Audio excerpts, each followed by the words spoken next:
Mesdames, Messieurs, bonjour. Jury du dimanche e-radio, la première radiovision du Sénégal.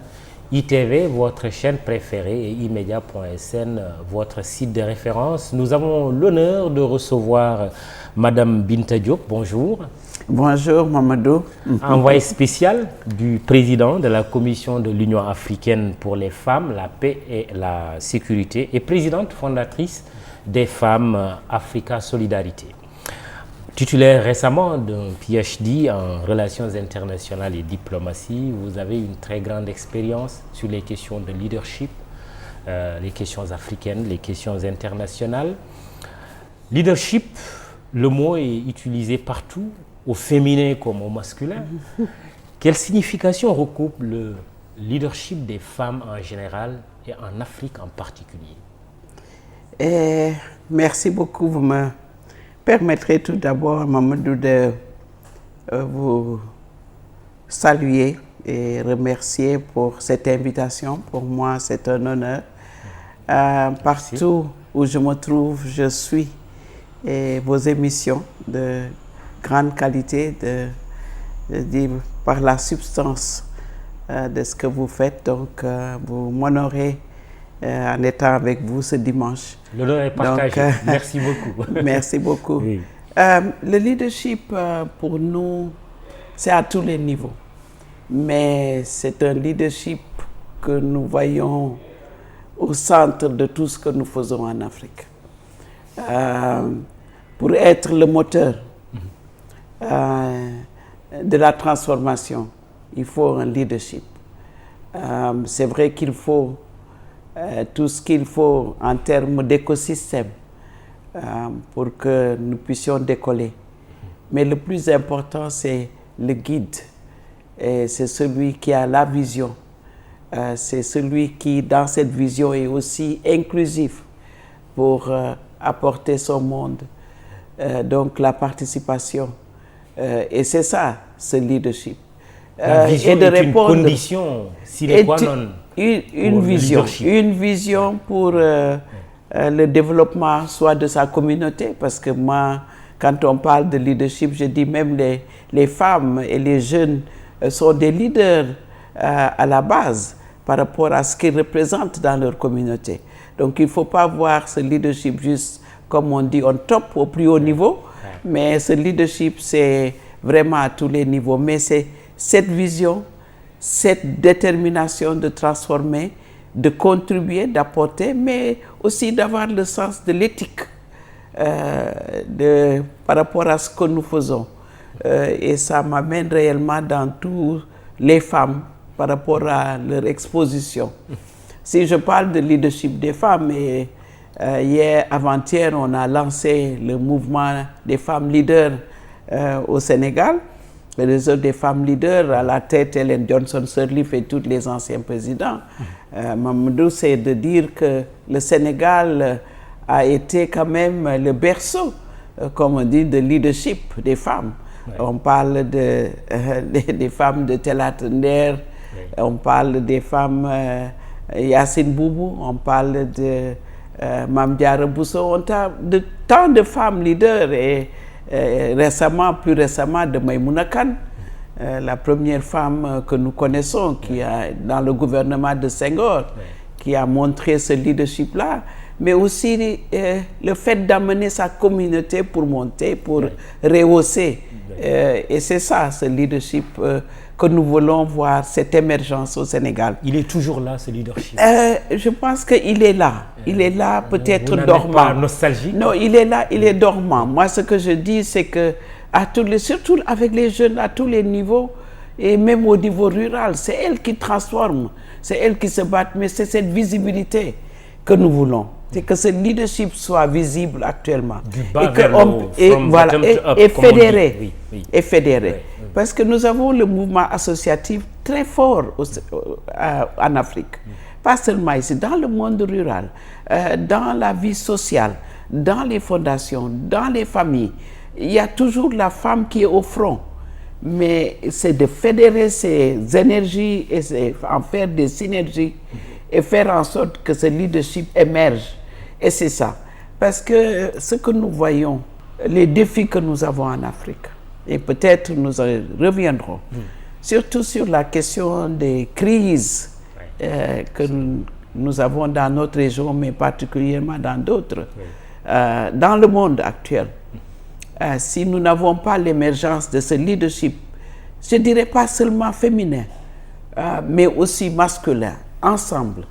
Les défis que nous avons dans le monde actuel, je pense que c'est ces compétences et cette vision qui nous permettra d'achever ce que nous voulons et de survivre cette crise qui est là, cette crise globale que le monde est en train de traverser. Alors, une question personnelle, mais qui a un intérêt sur tout ce que nous allons dire au cours de cette émission, mais aussi pour ceux et celles qui nous suivent. Vous êtes d'extraction maraboutique, notamment de Touba. J'ai eu la curiosité de tomber là-dessus. Le combat de promotion du leadership féminin que vous menez, est-il facile de ce point de vue? On n'aime jamais parler de soi-même. L'adage Wolof dit « Sabu du fot bopam ». Là, c'est moi qui parle de vous, qui vous pousse à parler de vous. Mais comme vous voilà, je pense que oui, je suis d'une famille maraboutique. Ma mère, ma défunte mère, fut l'épouse de Serigne Modou Moustapha Mbacké, le fils aîné de Serigne Touba. Et donc, ma grande sœur aînée, Mame Faty Mbacké, comme on dit, une fille elle est là, donc c'est l'aînée de la famille. Mame Faty Maremoulo, donc c'est la fille cadette de Serigne Modou Moustapha. Donc j'appartiens à cette famille. Mon père, Cheikh Sadbou Diop également de Géoul. Et oui, voilà, c'est une famille. Et Serigne Cheikh Mbacké Gaïndé Fatma, c'est lui qui nous a amenés à l'école. On n'était pas supposé peut-être faire ce chemin-là, mais nous avons eu ces leaders, c'est cette vision de voir demain qu'est-ce qui va se passer. Difficile pour nous pousser les filles à aller à l'école. Exactement. Difficile, vous dites c'est Mame Diarra Bousso. Très difficile, mais tout à fait, mais on pense toujours que dans les familles religieuses, le leadership de ces femmes n'existe pas. Mais ça, moi je vois déjà, mon héroïne, c'est ma mère. Parce que même étant dans une famille aussi religieuse, elle a fait la politique. Parce que du temps de Senghor, elle était la vice-présidente du mouvement des femmes du PS. La vice-présidente du temps de Abdou Diouf. C'est elle qui couvrait toute la région de Diourbel et de Louga. Vice-présidente avec Noumbé Ndiaye et d'autres. Donc je voyais ma mère avec Senghor. Je l'ai vue même de cette famille maraboutique. Mais parler des choses importantes. Ce que j'ai appris de ma mère comme mon mentor, je voyais déjà qu'elle parlait franc, d'un langage franc. Avec même Senghor qui nous a visités une fois, il lui a dit, mais... Et on lui dit, ne lui dis pas, dis-lui juste des choses qu'il veut entendre. Elle a dit non. Je vais lui demander de nous mettre un sapeur-pompier. Je vais lui demander de nous faire une école. Je vais lui demander, etc. Donc, d'avoir la vision de son peuple, de sa communauté, des populations, c'est cela. Pour transformer. C'est ça que j'ai appris de ma mère, donc qui venait de ce terreau-là, religieux, mais qui avait une voix prépondérante. Donc, je pense que ça dépend, comme je dis, de ce leadership que nous avons et que nous faisons d'une manière quand même assez, peut-être en utilisant la méthode beaucoup plus soft. Justement, parce que vous parlez de voix, est-ce qu'il y aurait une voix intérieure ou une voix extérieure qui vous dirait Binta, non, il faut y aller mollo, leadership féminin, c'est quoi même? Non, je pense que le vécu que nous avons, et surtout ce que j'ai vu en Afrique, mon expérience africaine, ne me permet pas de me taire. Je suis allé dans les années 90 au Rwanda, après le génocide, 1996. Ce que j'ai vu, et vous pouvez voir les sites étaient encore tout frais. Ce que j'ai vu au Libéria, Je pense que ça restera gravé dans ma mémoire.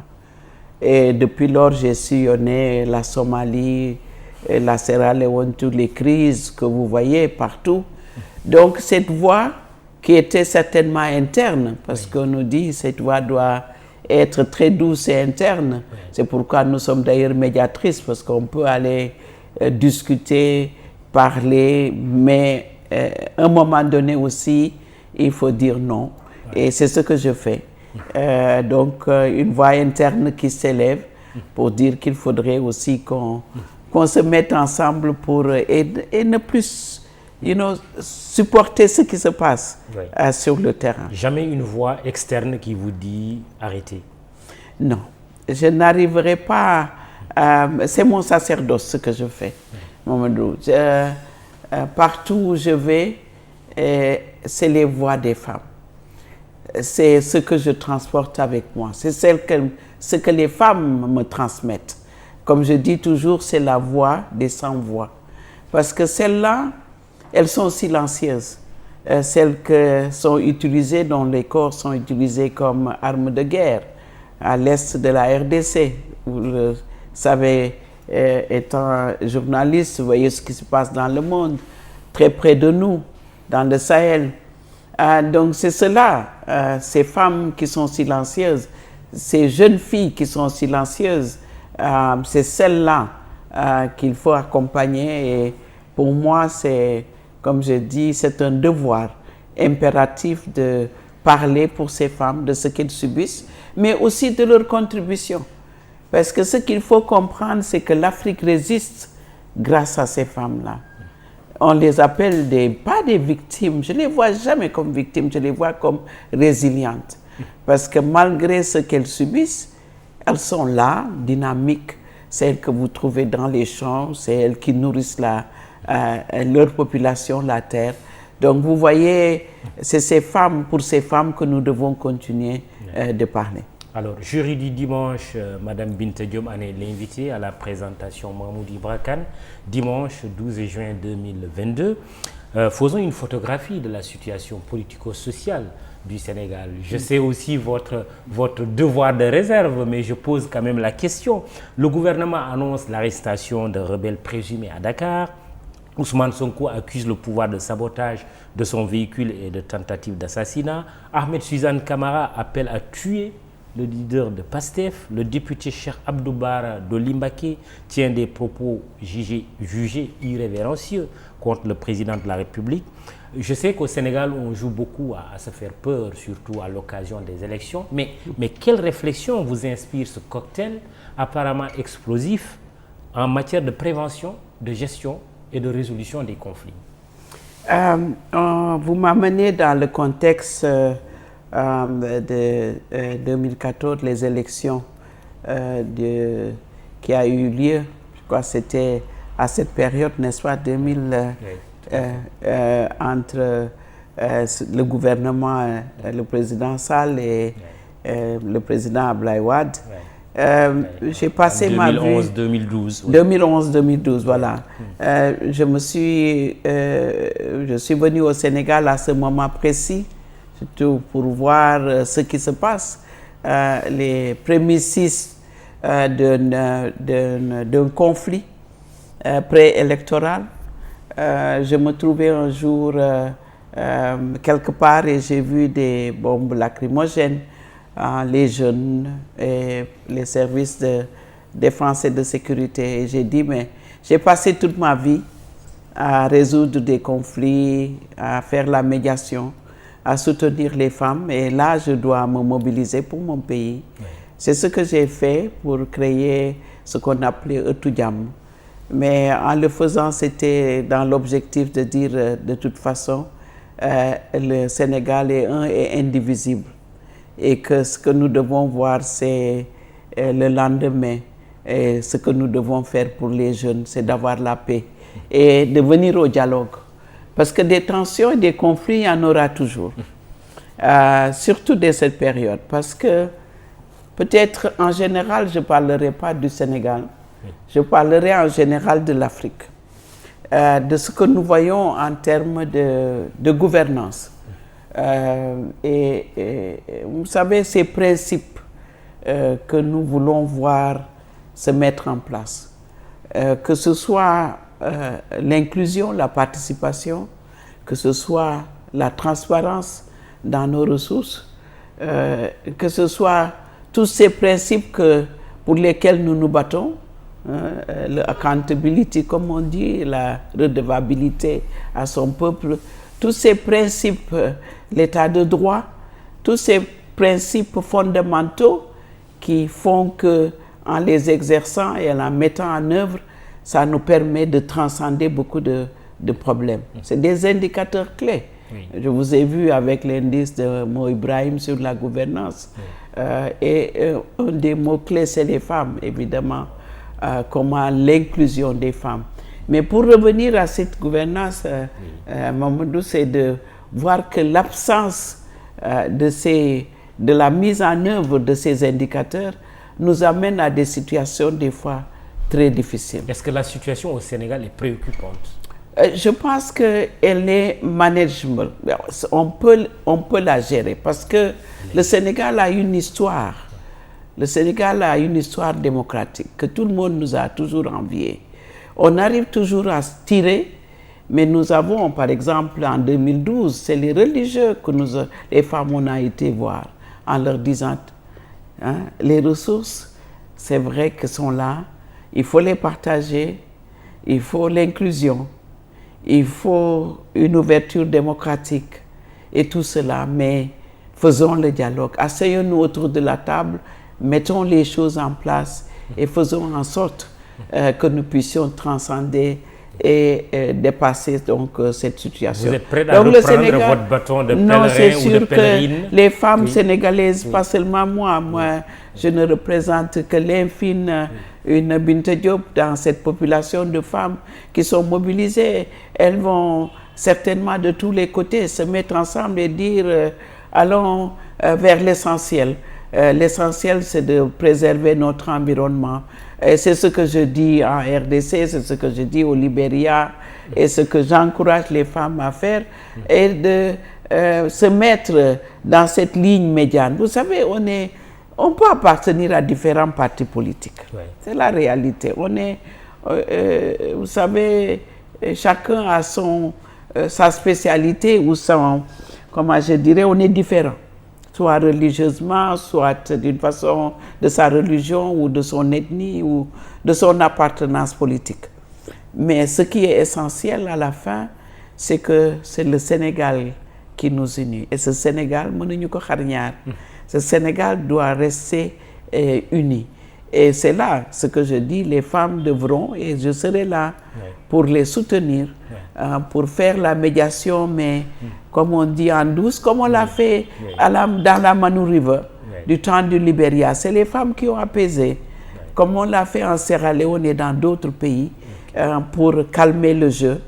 Et la responsabilité de l'État et la responsabilité aussi des opposants.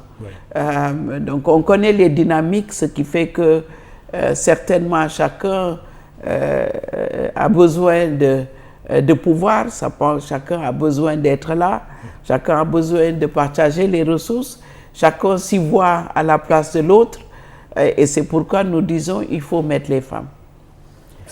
Il faut mettre les femmes. Parce que non, parce que vous savez, tout d'abord, elles n'ont pas été là. Ce n'est pas que les femmes soient meilleures que les hommes. C'est-à-dire l'expérience qu'elles ont, il ne faut pas manquer cela dans le processus démocratique. Elles ont géré leur maison. Elles n'ont pas été dans les systèmes que nous voyons de corruption. Parce qu'elles sont exclues. Quand vous êtes exclu, vous n'avez pas l'expérience de ce que nous vivons aujourd'hui. Donc l'expertise des femmes dans leur vision de gestion de la famille, de la communauté et du monde, et maintenant l'expertise des jeunes qui ont étudié, nos enfants ont fait des études et elles connaissent ce que c'est que gérer la cité. Et pourvu qu'une fois aux affaires, qu'elles ne perdent pas leur âme. Mais c'est cela, c'est-à-dire si on est encore au stade symbolique d'avoir juste une femme au milieu des hommes, évidemment le système est encore là. Question de système. Ce que nous cherchons, c'est démanteler d'un système, c'est-à-dire d'avoir assez de femmes à l'intérieur, mais que ces femmes-là ont un agenda commun. Parce qu'il ne suffit pas non seulement de nombre, il en faut. Et nous nous battons pour ce nombre, nous nous battons pour la parité, et ça devra rester. Parce que c'est là, elles ont le droit, elles doivent être là, comme des hommes. Mais ce que nous voulons également, ce que nous cherchons, c'est que l'agenda qui motive ces femmes-là, cet agenda ensemble qu'elles peuvent mener, un agenda de développement, un agenda qui regarde, quand on discute l'éducation, et l'éducation des filles et des garçons, c'est cela, mettre priorité de nos ressources par rapport à cela. Donc, quand elles sont là, dans cet agenda commun, regardez les problèmes de santé. C'est cette dimension humaine de développement que nous nous battons pour que les femmes les portent. Nous ne parlons pas des femmes, certainement, qui sont leaders, qui sont là, certainement, comme symbole des fois, mais nous pensons, et il en faut de tout, parce qu'il y a des hommes aussi symboles, la plupart sont symboles. Donc, mais ce que nous voulons, c'est une masse critique de femmes leaders déterminées à transformer ce continent. C'est de cela dont nous sommes engagés pour cette transformation. Alors, rappeler le contexte d'alors avec le président Abdoulaye Wade, c'est aussi quelque part mettre sur la table la question des changements constitutionnels, les troisièmes mandats, comme on le dit autrement. Est-ce que la troisième candidature prêtée à tort ou à raison au président Macky Sall pourrait être à l'origine de la situation que nous sommes en train de vivre? Mamadou, ici comme ailleurs. Vous savez, à l'Union africaine, nous venons de discuter de changements anticonstitutionnels, des coups d'État. On était à Malabo le mois dernier, où nous avons les chefs d'État. Vous savez, le président Macky Sall est le président en exercice de l'Union africaine. Il était là à l'ouverture. Malheureusement, il est venu, il a quitté par rapport au BBP à l'heure. Mais les condoléances, condoléances à toutes les familles. Donc, la discussion a continué. Est-ce que nous pouvons, j'ai pu observer à ce sommet, c'est que les chefs d'État ont dénoncé ces changements anticonstitutionnels de coups d'État qui sont autour, surtout actuellement en Afrique de l'Ouest. Il y a eu les deux architectures de l'Union africaine, l'architecture de gouvernance et de paix et sécurité. Si on les appliquait certainement, on n'en serait certainement pas là. Mais également, ce que j'ai noté, c'est que les chefs d'État ont aussi discuté de ces causes-là, qui pourraient être également les changements de constitution et les idées qui sont derrière ces changements. Ça ne veut pas dire que ça s'applique partout, mais c'est de pouvoir aussi avoir ce débat franc, de dire nous ne voulons pas des régimes militaires parce que ce n'est pas cela l'objectif démocratique que nous voulons. Les armées doivent être à leur niveau, séparation de pouvoir. Dans les casernes et sous les foyers de tension, et aller au Darfour, aller en RDC, maintenir la paix dans le monde, c'est de cela dont on parle, mais pas de se mettre à gouverner.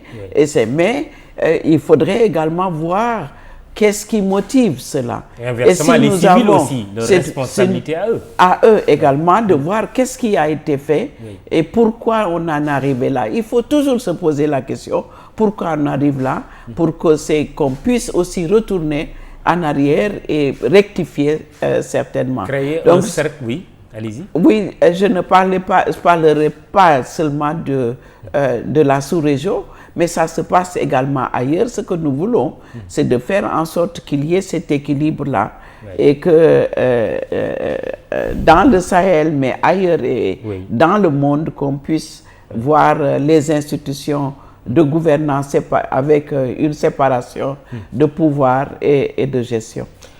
Créer un cercle vertueux en matière de gouvernance démocratique. Oui, il y en a. Vous savez, j'ai beaucoup apprécié à un certain moment la transformation de l'OUA Union africaine. Oui.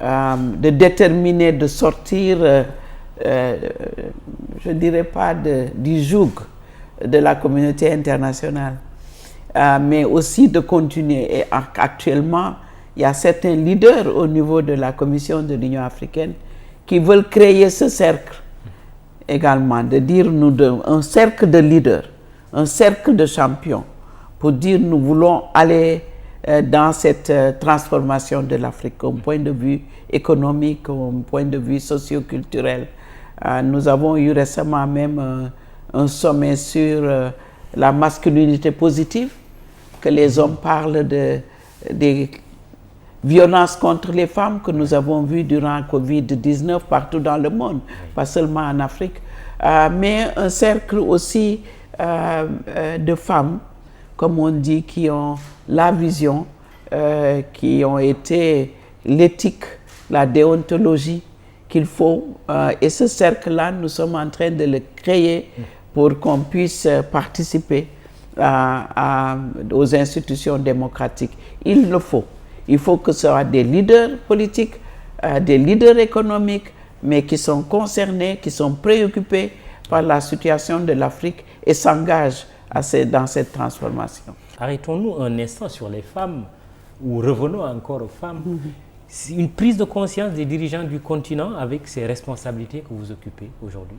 Quand j'ai commencé, évidemment, j'ai rappelé mon parcours un petit peu en termes d'engagement sur l'émancipation de la femme en Afrique, dans le monde, mon parcours des droits de l'homme dans des institutions et d'avoir des mentors comme Kebamba et autres m'ont motivé, mais qui ont travaillé sur la Charte africaine des droits de l'homme et des peuples quand j'étais à la Commission internationale de juristes. Mais de là, je me suis battue pour avoir une charte, un protocole sur les droits de la femme en Afrique, avec d'autres femmes. Donc ça veut dire que même par rapport aux instruments juridiques que nous avons, pour moi, si nous n'avons pas des instruments de protection des droits de la femme, nous n'arrivons pas là où nous voulons. Donc pour moi, en tant que défenseur ou défenderesse des droits de la femme, je continuerai ce combat. Je ferai en sorte que le mouvement continue. Comme j'ai dit tantôt, on a mis en place un groupe de femmes au niveau continental, le réseau des femmes africains, des leaders, mais surtout avec les jeunes, pour avoir une discussion intergénérationnelle, parce que c'est les jeunes qui doivent prendre ce mouvement actuellement. Et nous nous efforçons de les mettre en avant, parce que c'est elles qui ont la nouvelle technologie, c'est elles qui sont en train de révolutionner le monde.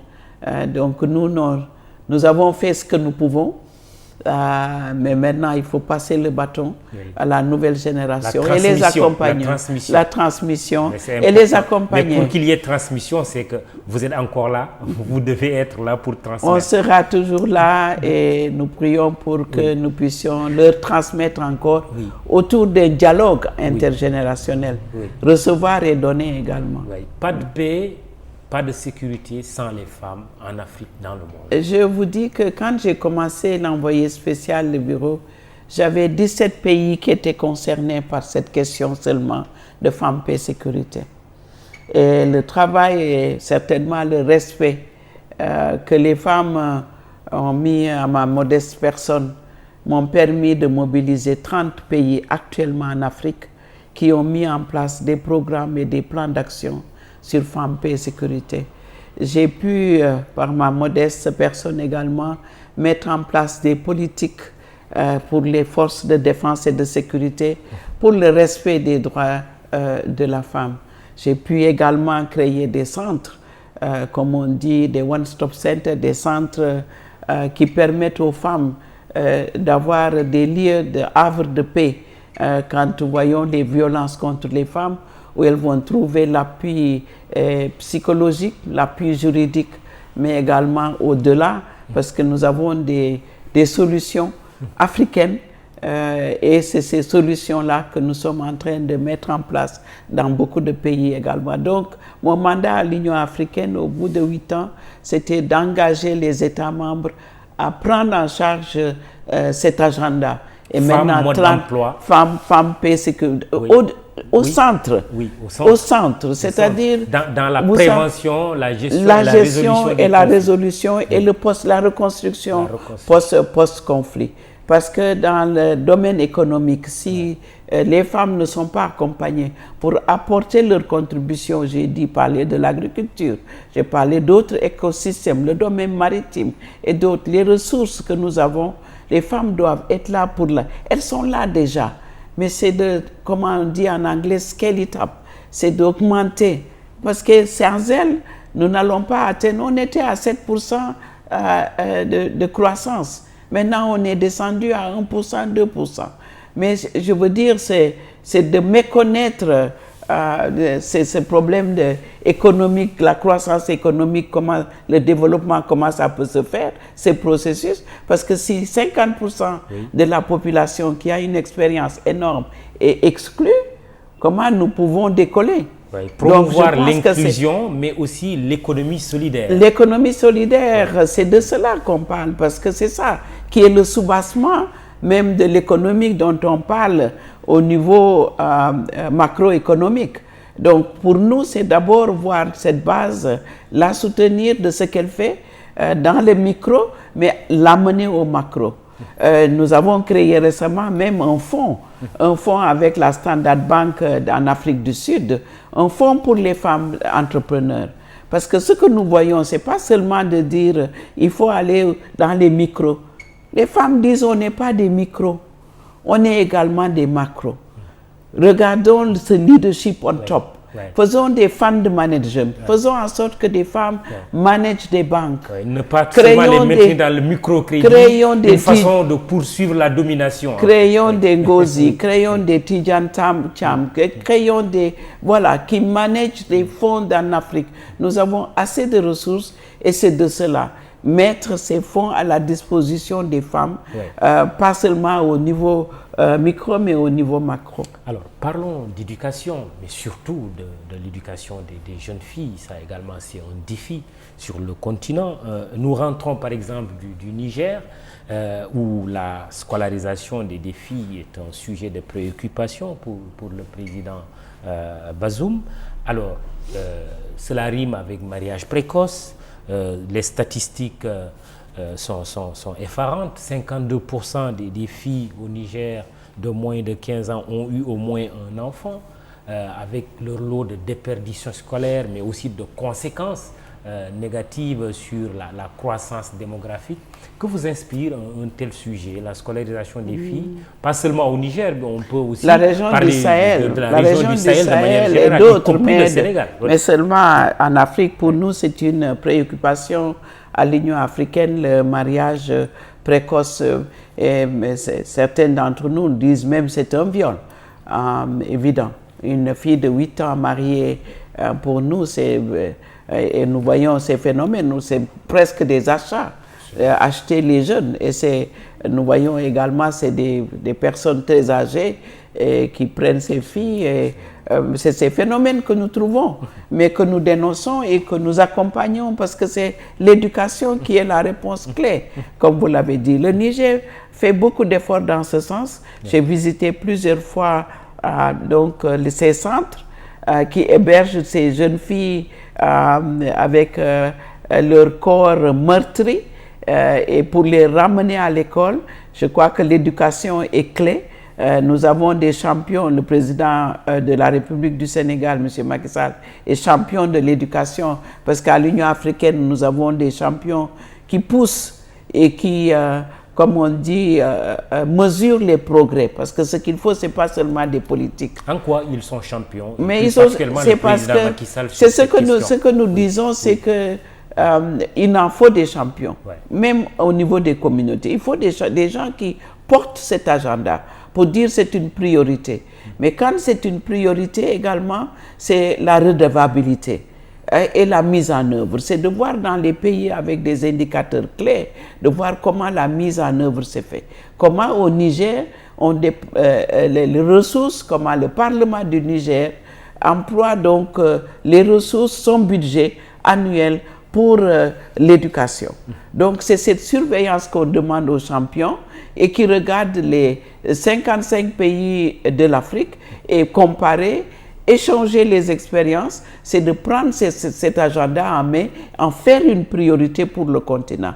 Nous avons par exemple le président Nana Akufo-Addo qui est le champion également sur la question de genre des femmes et l'inclusion financière également par rapport au continent. Donc nous avons des champions dans différents domaines. Autrement dit, vous challengez les chefs d'État. Ah oui, nous les monitorons. Nous avons créé un index, comme l'index de Mo Ibrahim, la déclaration solennelle et son index, qui fait que c'est vraiment basé sur l'autonomisation des femmes, sur l'éducation, sur la santé, sur le pouvoir économique des femmes, sur les domaines agricoles. Parce que les chefs d'État prennent tellement d'engagement, Mamadou.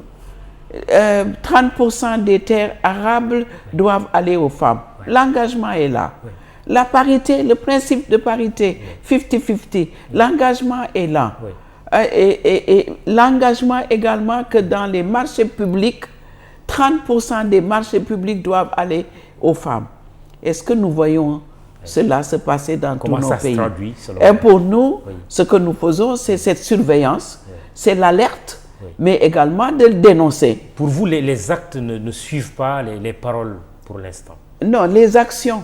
Oui, les actions. C'est les actions qui doivent suivre. Hein, la mise en œuvre doit suivre. Ce n'est pas seulement s'engager, de faire des politiques. Nous sommes très, comme on dit, des modèles quand il s'agit de dessiner des politiques. Au niveau de l'Union africaine, on dit beautiful policy, hein, les meilleurs. Hein, nous le faisons très bien parce que nous connaissons les problèmes. Nous les vivons tous les jours. Mais c'est l'action et également cette redevabilité, cette accountability, comme on dit, c'est cela qui nous manque. L'action et suivre ces actions peut voir l'impact. Parce que l'action, s'il peut y avoir, mais c'est mesurer aussi l'impact. Est-ce que ça atteint nos bénéficiaires? On peut avoir une action de créer un fonds de solidarité, ça arrive beaucoup. Mais est-ce que ces fonds de solidarité arrivent aux populations? Donc il faut aux bénéficiaires. Donc il faut aller jusqu'au bout, mesurer avec des indicateurs clairs. Est-ce que c'est les vrais bénéficiaires qui ont atteint, qui ont été ciblés et qui ont reçu ces ressources qui sont là comme ça a été indiqué, la mise en œuvre, c'est ça qui nous fait défaut, Mamadou.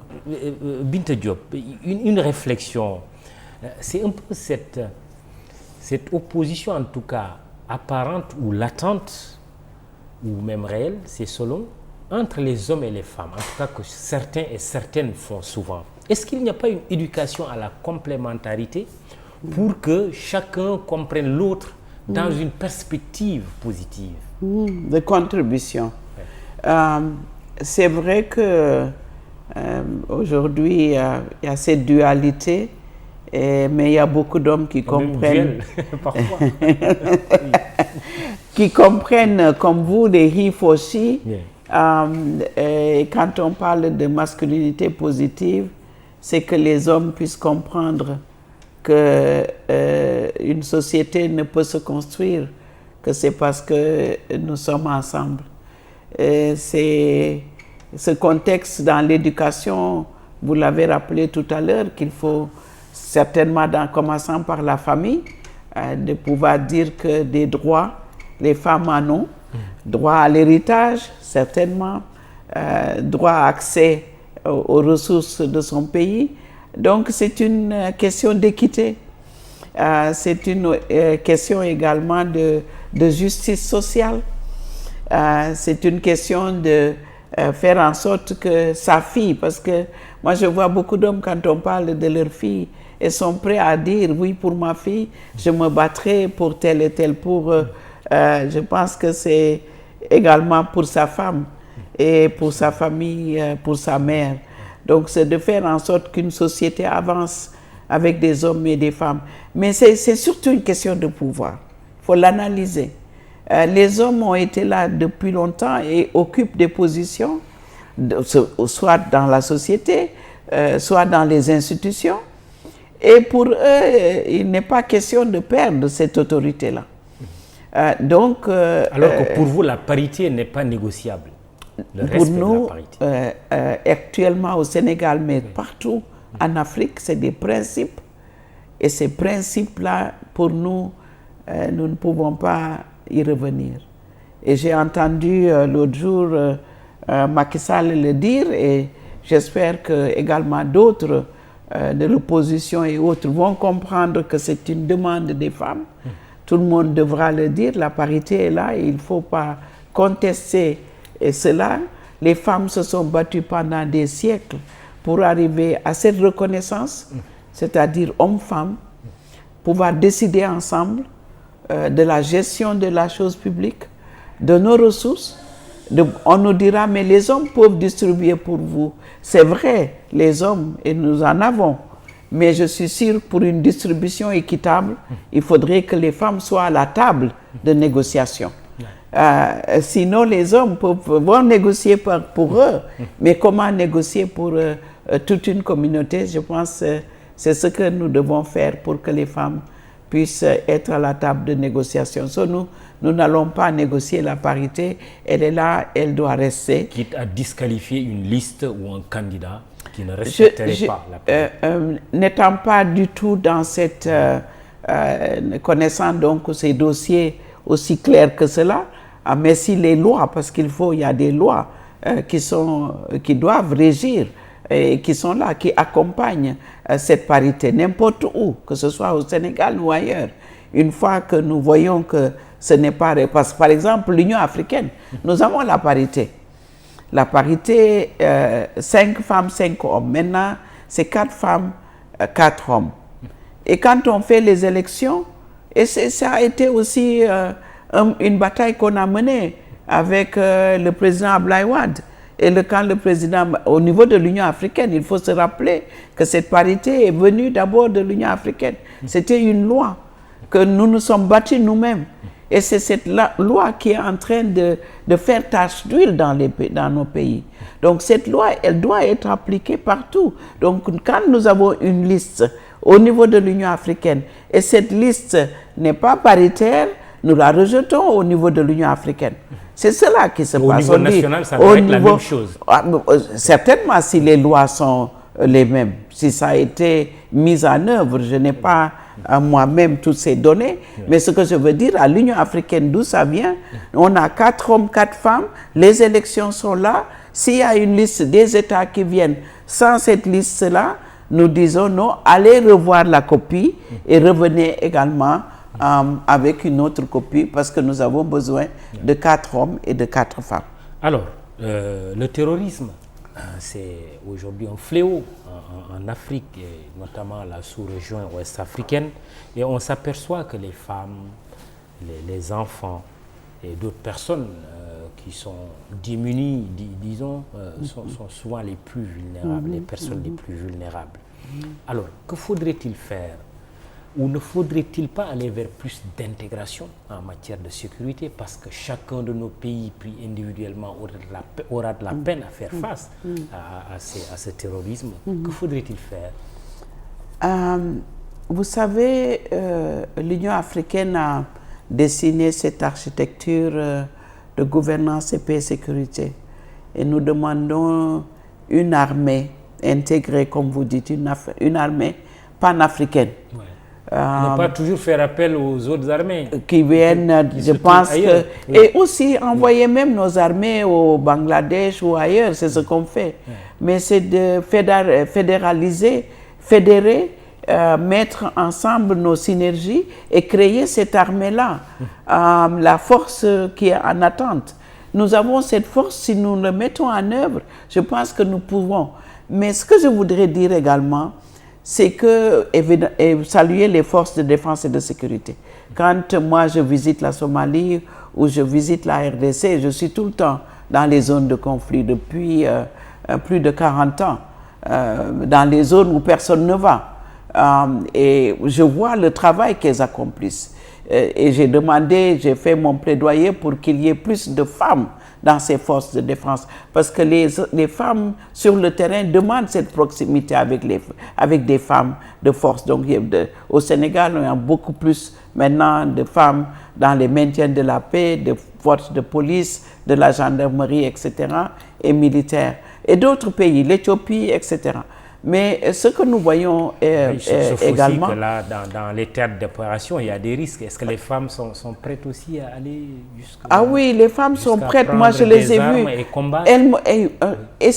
Vous savez ce qui se passe actuellement? Oui. La bataille n'est plus la bataille de force, comme on a vu, défendre nos États.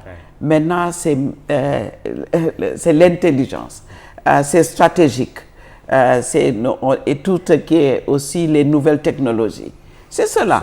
On voit ce qui se passe en Éthiopie. C'était au début du corps à corps, des combats.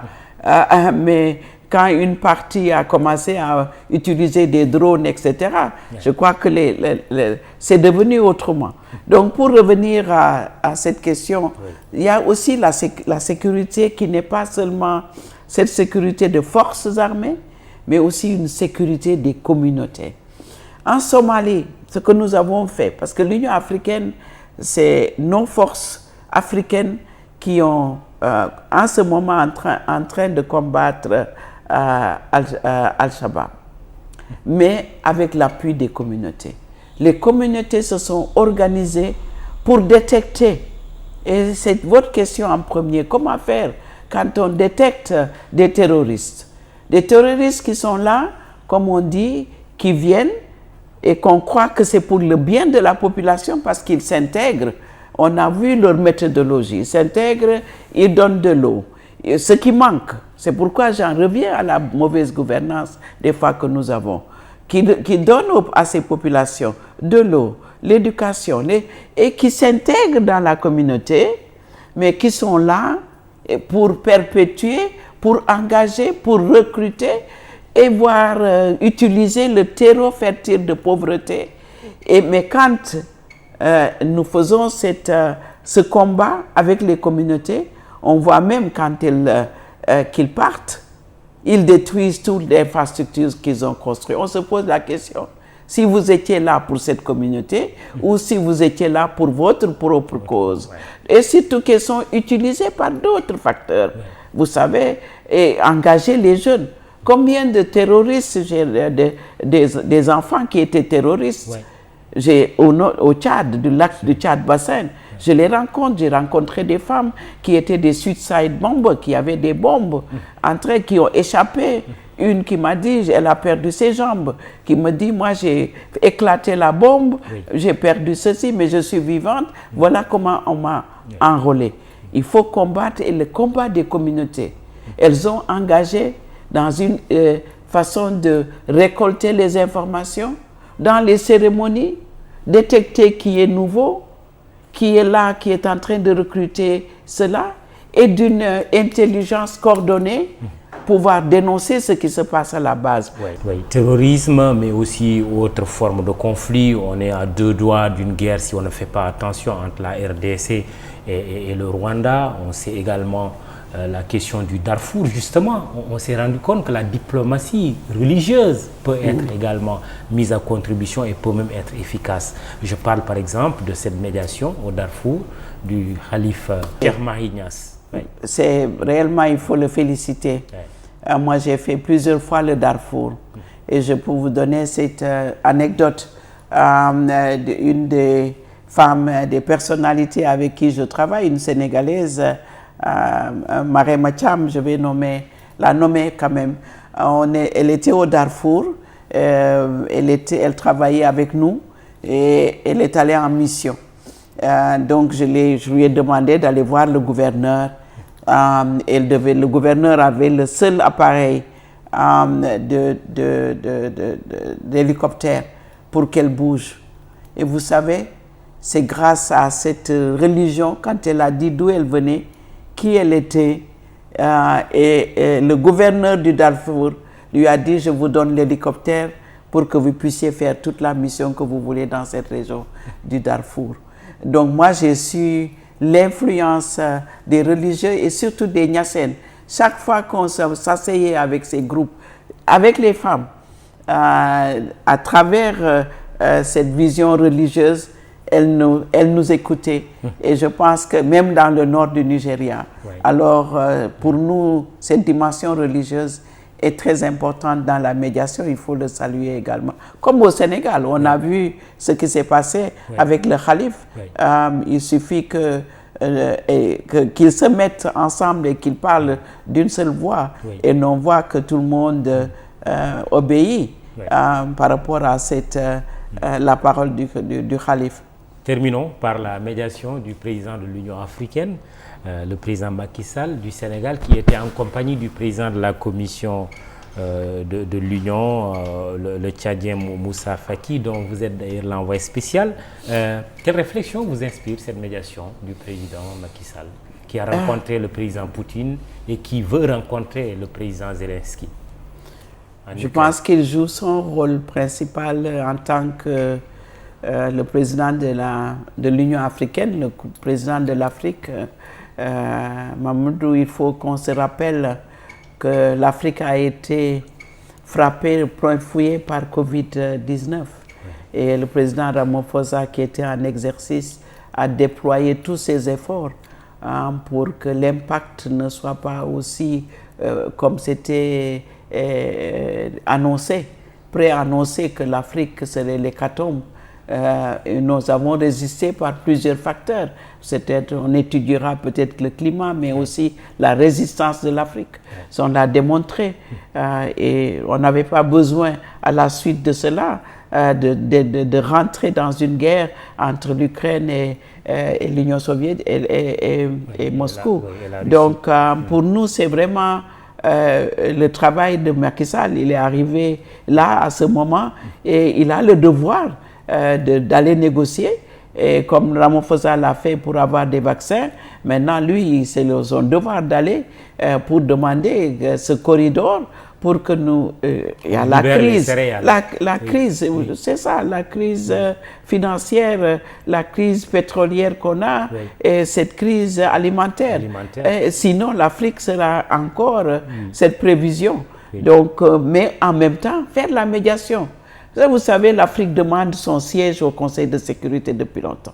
On doit avoir une voix. Il le faut. Il le faut. On le réclame et il faut que les populations se mobilisent autour de ça pour dire que la voix de l'Afrique, parce que toutes les ressources que nous avons, tout ce que l'Afrique, en termes de population, c'est le plus grand marché mondial. Nos sols, j'en passerai parce que tout le monde le dit tous les jours. Mais ce qu'il nous faudra, c'est de compter sur l'échiquier mondial. Et c'est ce Conseil de sécurité, il y a tellement de veto. Chaque fois que nous voulons faire bouger, nous avons un problème. Le président Macky Sall, justement, demande aussi que l'adhésion de l'Afrique au G20, dans le siège aussi de cette demande d'adhésion au siège du Conseil de sécurité de l'ONU. Mais sa demande de libérer les céréales essuie des critiques. Il y en a qui disent, mais que faisons-nous depuis lors pour ne pas assurer notre souveraineté alimentaire, au point d'aller demander qu'on libère des céréales?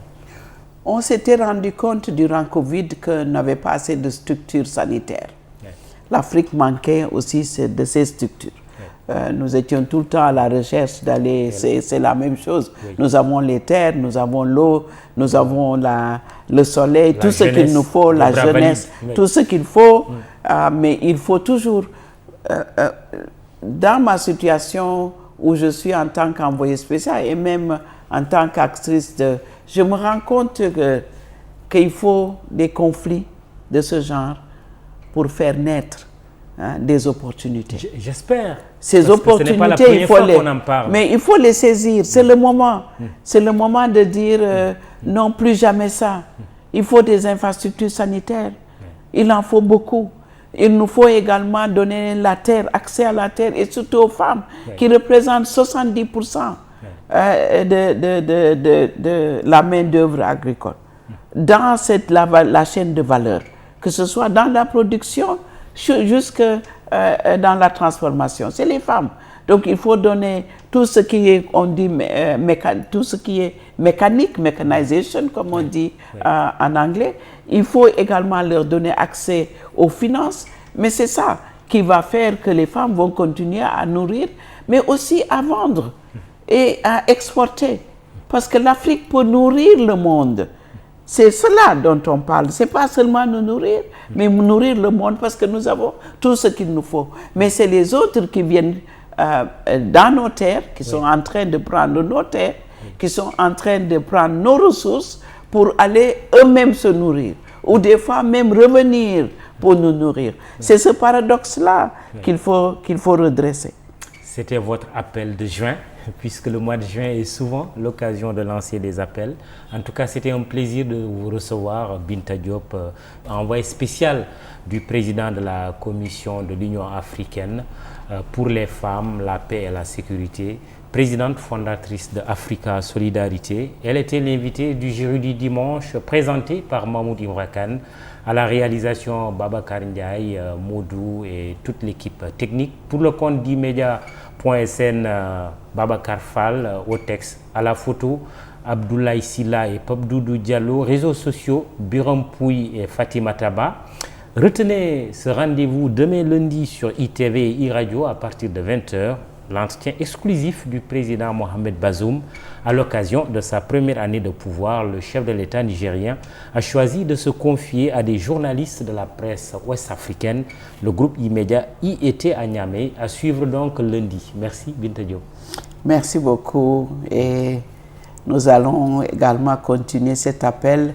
Le Sénégal va abriter sous la présidence du président Macky Sall la question des femmes, c'est une continuité.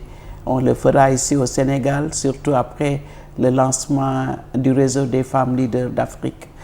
Donc nous serons ici à Dakar. Et merci beaucoup. On sera avec vous. Quand exactement? Au mois de novembre. Donc c'est les 16 jours d'activisme.